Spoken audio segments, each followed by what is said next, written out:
அனைவருக்கும் வணக்கம். நம்ம தோட்டத்தில் பார்த்தீங்கன்னா படைப்புழு தாக்குதல் கொஞ்சம் இருக்குது மக்காச்சோளத்தில். அதனால் இந்த எண்ணெய் கரைசல் இயற்கை முறையில் செய்யப்பட்டதுங்கனால இதை நான் தேர்ந்தெடுத்துருக்குறேங்க. இந்த எண்ணெய் கரைசல் நான் ஆன்லைனில் வெப்சா அப்படிங்கிற உழவர்கிட்ட இருந்து பெரம்பலூர்லேருந்து நான் ஆன்லைனில் ஆர்டர் போட்டு வாங்கியிருக்கேன்.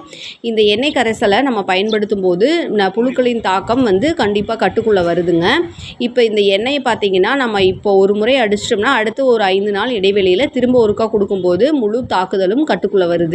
இப்போ இந்த எண்ணெய் பார்த்தீங்கன்னா இலுப்பை எண்ணெய், புங்க எண்ணெய், வேப்ப எண்ணெய் இந்த 3 கலந்தது தான் இந்த எண்ணெய். இந்த 3 எண்ணெய்களையும் அவங்க கலந்து அது கூட கரைப்பான், இயற்கை கரைப்பான் கொண்டு கரைச்சே கொடுத்துருக்குறாங்க. 1 லிட்டருக்கு நம்ம 5 ml விகிதம் பயன்படுத்தும் போது இதனுடைய அளவு சரியாக இருக்குது. இது கூட அவங்க எனக்கு மீன் அமிலமும் பரிந்துரை பண்ணியிருந்தாங்க. நான் மீன் அமிலம் ஆல்ரெடி ரெடி பண்ணி வச்சுருந்ததுனால மீன் அமிலமும் 1 லிட்டருக்கு 20லேருந்து 30 ml எடுத்துக்கலான்னு பரிந்துரை பண்ணியிருந்தாங்க. அந்த அளவுகளில் நாங்கள் கலந்து எடுத்துகிட்டு வந்துட்டாங்க. இப்போ இந்த மக்காச்சோளத்தில் பார்த்தீங்கன்னா படைப்புழுக்கள் எங்கே இருக்குன்னு பார்த்தீங்கன்னா அந்த குருத்துக்குள்ளே தான் இருக்கும். அந்த படைப்புழுக்களை நம்ம குருத்துக்குள்ளே இந்த எண்ணெயை நல்லா ஸ்ப்ரேயர் கொண்டு ஸ்ப்ரே பண்ணலாம், அல்லது இந்த மாதிரி பாட்டிலையும் நம்ம ஊற்றி விடும்போது அந்த புழுக்களின் தாக்கம் கட்டுக்குள்ளே வருதுங்க.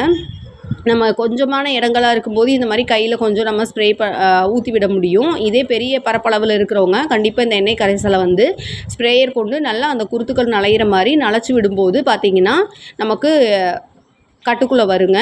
இந்த வீடியோவோட ஃபுல் வீடியோ பார்த்தீங்க அப்படின்னா நம்மளோட சேனலில் இருக்குது, செக் பண்ணி பாருங்கள். சேனல் பிடிச்சிருந்தா லைக் பண்ணுங்கள், ஷேர் பண்ணுங்கள், சப்ஸ்கிரைப் பண்ணுங்கள். தேங்க்யூ.